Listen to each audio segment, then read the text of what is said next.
Hi hello ಸ್ನೇಹಿತರೆ, ನಮಸ್ತೆ. ಮಧು G K ಚಾನಲ್ಗೆ ಎಲ್ರಿಗೂ ಸ್ವಾಗತ. ಒಂದು ಹಳ್ಳಿಯಲ್ಲಿ ನಡೆದಂತಹ ಬ್ಯೂಟಿಫುಲ್ ಆದ ಕತೆ ಇದು. ಎಲ್ರಿಗೂ ತುಂಬಾ ಇಷ್ಟ ಆಗುತ್ತೆ. ದಯವಿಟ್ಟು ಸಬ್ಸ್ಕ್ರೈಬ್ ಮಾಡಿ ನನ್ನ ಚಾನಲ್ನ. ನಾನು ನಿಮಗೆ ಹೇಳುತ್ತಿರುವ ಕತೆ ನನ್ನ 18 ವಯಸ್ಸಿನಲ್ಲಿ ಇದ್ದಾಗ ನಡೆದಂಥ ಕತೆ.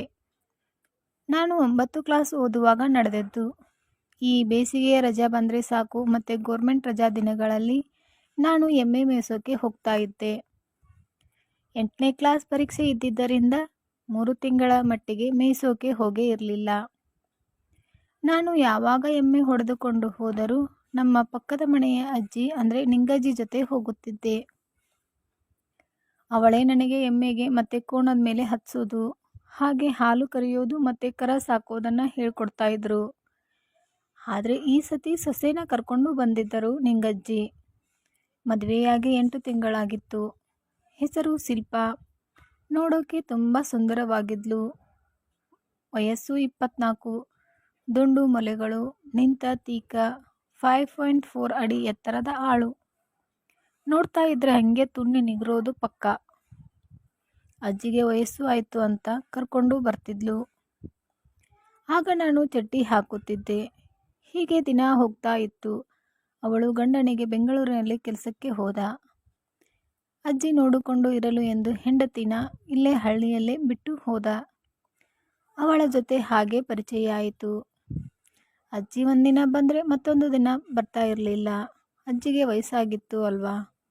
ಎಮ್ಮೆನೆಲ್ಲ ದಿನ ಹೊಳೆಗೆ ಕರ್ಕೊಂಡು ಹೋಗ್ತಿದ್ವಿ. ಯಾರಿಗಾದರೂ ಎಕ್ಸ್ಪೀರಿಯನ್ಸ್ ಇದೆಯಾ ಫ್ರೆಂಡ್ಸ್ ಈ ಥರ? ಅಲ್ಲಿ ಶಿಲ್ಪಾ ಸೀರೆನ ಕಟ್ಟಿ ಹಾಕಿ ಎಮ್ಮೆ ತೊಳಿತಿದ್ಲು. ಹೀಗೆ ಅವಳು ತೊಡೆಗಳನ್ನು ನೋಡಿ ನನ್ನ ತುಣ್ಣೆ ಚಡ್ಡಿ ಒಳಗೆ ನಿಗುರಿ ನಿಂತಿತು. ಹಾಗೆ ಮಿಡಿಯುತ್ತಿತ್ತು. ಏನು ಮಾಡಬೇಕು ಅಂತ ಗೊತ್ತಾಗದೆ ಸುಮ್ಮನಾದೆ. ನಾನು ಹೊಳಗೆ ಇಳಿದು ತುಣ್ಣೆನ ಕೈ ಹಾಕಿ ಉಜ್ಜುತ್ತಾ ಮಜಾ ಮಾಡ್ತಿದ್ದೆ. ಆದರೆ ದಿನ ಕಳೆದಂತೆ ಇವಳು ದುಂಡು ದುಂಡಾಗಿ ಮೈ ಬೆಳೆಸಿಕೊಂಡು ನನಗೆ ದಿನೇ ದಿನೇ ಯೌವನ ರಸ ಚುಮ್ಮಲು ದೇಹ ಚಡಿಪಡಿಸುತ್ತಾ ಇತ್ತು. ಅವಳ ದುಂಡನೆಯ ದೇಹ ನೋಡಿ ನನಗೆ ಕಂಟ್ರೋಲ್ ಆಗ್ತಾ ಇರಲಿಲ್ಲ. ಇದೇ ಸಮಯಕ್ಕೆ ಸರಿಯಾಗಿ ಊರಿನಲ್ಲಿ ಹಬ್ಬ ಕೂಡ ಬಂತು. ಆದರೆ ನಮ್ಮ ದೇವರ ಗುಡಿ 20 ಕಿಲೋಮೀಟರ್ ದೂರದ ಹಳ್ಳಿಯಲ್ಲಿ ಇತ್ತು. ಅಲ್ಲಿ ಹೋಗಿ ಎಡೆ ಕೊಟ್ಟು ಬಂದ ಮೇಲೆ ಮನೆಯಲ್ಲಿ ಪೂಜೆ ನಡೆಯುತ್ತದೆ. ನಮ್ಮನೆಯಿಂದ ನಾನು ಎಡೆ ತೆಗೆದುಕೊಂಡು ರೆಡಿ ಆದೆವು. ನಿಂಗಜ್ಜಿ ಬಂದು ಇವಳನ್ನು ನಿನ್ನ ಜೊತೆ ಬೈಕ್ನಲ್ಲಿ ಕರ್ಕೊಂಡು ಹೋಗಿ ಬಾ ಅಂದರು. ಅಬ್ಬಾ, ನನಗೆ ಮನಸ್ಸಿನಲ್ಲಿ ಖುಷಿ ಆಯಿತು. ತುಂಬಾ ಖುಷಿ ಆಯಿತು. ಆಗ ಶಿಲ್ಪಾ ಹೊಸ ಸೀರೆ ಉಟ್ಟುಕೊಂಡು ಎಡೆ ತೆಗೆದುಕೊಂಡು ಬಂದಳು. ಅವಳು ನನ್ನ ನೋಡಿ ಖುಷಿಯಿಂದ ನಕ್ಕಳು. ಅವಳು ನಕ್ಕುದನ್ನು ನೋಡಿ ನನಗೆ ಇನ್ನೂ ಖುಷಿ ಆಯಿತು. ಹಾಗೆ ಗಾಡಿ ಹತ್ತಿದಳು. ನಾನು ಸಿಕ್ಕಿದ್ದೇ ಚಾನ್ಸ್ ಅಂತ ಬಿಡ್ತೀನಾ, ಹಿಂದೆ ಸರಿದು ಕೂತೆ. ಅವಳು ಕೂಡ ಮೊಲೆ ನನ್ನ ಬೆನ್ನಿಗೆ ಅನಿಸಿಕೊಂಡು ಕೂತಿದ್ಲು. ನಾನು ಮಜಾ ಮಾಡ್ತಾ ಬೈಕ್ ಹೊಡಿತಿದ್ದೆ. ದೇವಸ್ಥಾನ ಬಂತು. ನೋಡಿದರೆ ಫುಲ್ ರಶ್. 10 ಹಳ್ಳಿ ಜನ ಬೇರೆ. ಬೇಗ ಹೋಗಿ ಲೈನಲ್ಲಿ ನಿಂತ್ವಿ. ಜನ ನೋಡಿದ್ರೆ ಬರ್ತಾನೇ ಇದ್ರು. ಲೈನ್ ಟೈಟ್ ಆಗ್ತಾನೇ ಇತ್ತು. ಮುಂದೆ ನಿಂತ ಶಿಲ್ಪಾಳು ಎಳೆನೀರು ಗಾತ್ರದ ಕುಂಡೆಗೆ ಕೈ ಬಡಿತು.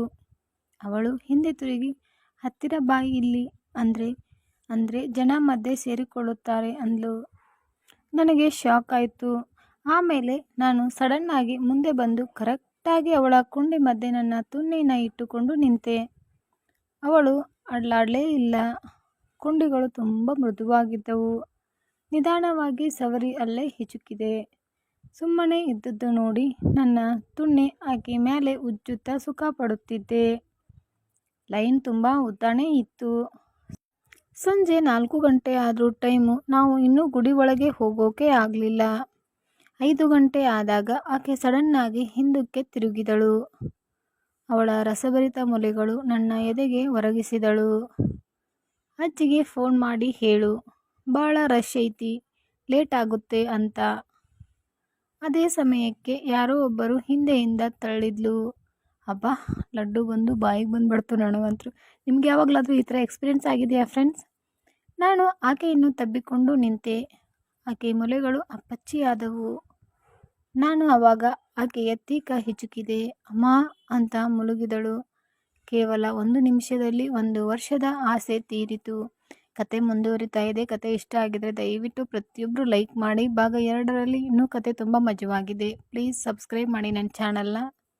ಭಾಗ 2ರಲ್ಲಿ ಜಾತ್ರೆನ ಹೇಗೆ ಮಾಡಿದ್ವಿ ಅಂತ ಹೇಳ್ತೀನಿ.